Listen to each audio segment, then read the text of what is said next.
Assalamualaikum warahmatullahi wabarakatuh. Good day everyone. How is everyone doing? Good? Everyone is good? That's great. I'm fine too. Thank you. Meskipun dalam masa pandemi seperti ini, pastinya murid-murid semua bertanya balikan kepada Miss, pasti menjawab seperti I'm fine, thank you, how about you? I'm good, thank you, how about you? Alhamdulillah kita masih diberi kesehatan dan juga kesempatan untuk berkumpul kembali di kelas bahasa Inggris pada pagi hari ini. Baiklah, sebelum memulai kegiatan, ada baiknya kita berdoa menurut agama dan kepercayaan kita masing-masing. Berdoa dimulai. Baiklah, berdoa selesai. Baiklah, apakah siswa sekalian sudah siap belajar? Kalau sudah siap, ayo. Miss mau dengar yel-yel yang pernah Miss ajarkan. Masih ingat tidak? Udah lupa? Padahal baru sebentar loh. Kalau gitu, ayo kita ulang yel-yelnya ya, biar belajar lebih semangat. Oke, kita ulang ya. 1, 2, 3. English is fun. English is easy. English is wonderful. English is yes, yes, yes. Baiklah, untuk agenda pembelajaran hari ini, ada yang udah tahu kita mau belajar apa? Deskripsi. Deskripsi apa, ayo? Iya, bener banget. Descriptive text. Lebih tepatnya deskriptif ya, bukan deskripsi.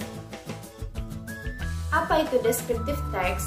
Descriptive text merupakan suatu teks yang berfungsi untuk mendeskripsikan ataupun menggambarkan suatu hal, baik itu seseorang, tempat, benda, ataupun peristiwa tertentu berdasarkan gambaran penulis.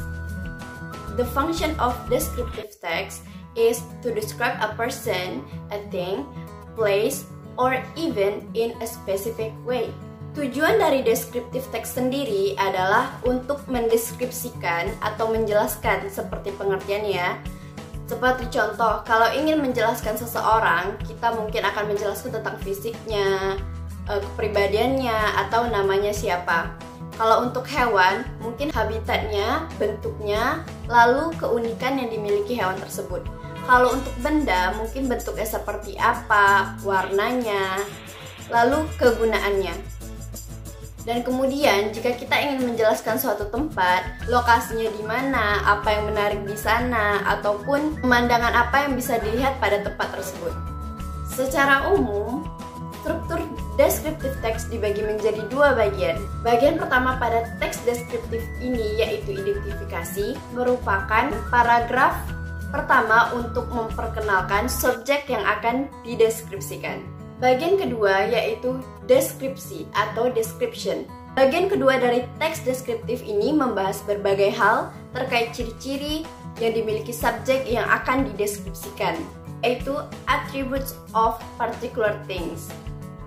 Ciri-ciri yang dimaksud di sini yakni mencakup tampilan fisik, bentuk, warna, kualitas, perilaku, sifat yang dimiliki subjek tersebut. Lalu kita masuk pada language feature of descriptive text ataupun unsur kebahasaan yang dimiliki oleh descriptive text. Descriptive text memiliki beberapa ciri kebahasaan yang membedakannya dengan jenis teks lain. Yang pertama yaitu menggunakan simple present tense untuk menjelaskan ciri-ciri terkait subjek yang akan dibahas. Yang kedua, menunjuk kata benda atau noun, tentu yang spesifik. Yang ketiga, adanya penggunaan kata benda yang terperinci, detail noun phrase, guna memberikan informasi lebih detail mengenai subjek yang akan dideskripsikan. 4, yaitu penggunaan berbagai jenis kata sifat adjektif yang bersifat mendeskripsikan subjek, menjelaskan jumlah, dan juga mengklasifikasikannya. Yang kelima, yaitu menggunakan relating verbs untuk memberikan informasi mengenai subjek. Yang keenam, menggunakan thinking verbs atau feeling verbs guna mengungkapkan pandangan penulis secara pribadi terkait subjek yang ingin dideskripsikan. Yang ketujuh, menggunakan bahasa figuratif atau analogi atau perumpamaan untuk menjelaskan sifat yang terdapat pada subjek. Yang kedelapan, menggunakan action verb guna menjelaskan perilaku atau kebiasaan subjek yang dibahas. Baiklah, itulah pengertian, tujuan, struktur dan juga unsur kebahasaan yang ada dalam descriptive text. Bagaimana? Sudah paham? Kita akan mendeskripsikan sebuah tempat wisata maupun bangunan bersejarah yang ada di Kepulauan Riau. Di sini, Miss sudah membawa beberapa tools ataupun media yang dapat membantu kita bagaimana caranya untuk mendeskripsikan sebuah tempat wisata ataupun bangunan bersejarah yang ada di Kepulauan Riau. Ini sudah ada visual card ataupun tourism visual card yang berisikan gambar-gambar tempat wisata yang ada di Kepulauan Riau. Seperti apa? Mari kita lihat ya. Ada yang tahu ini di mana?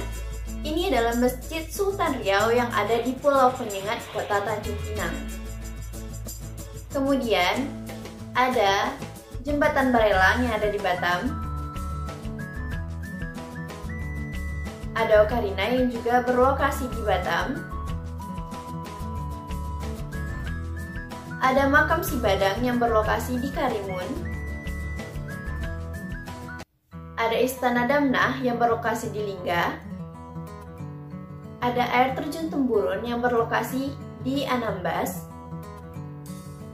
Pantai Trikora yang berlokasi di Bintan, dan yang terakhir Pantai Batu Kasah yang berlokasi di Natuna.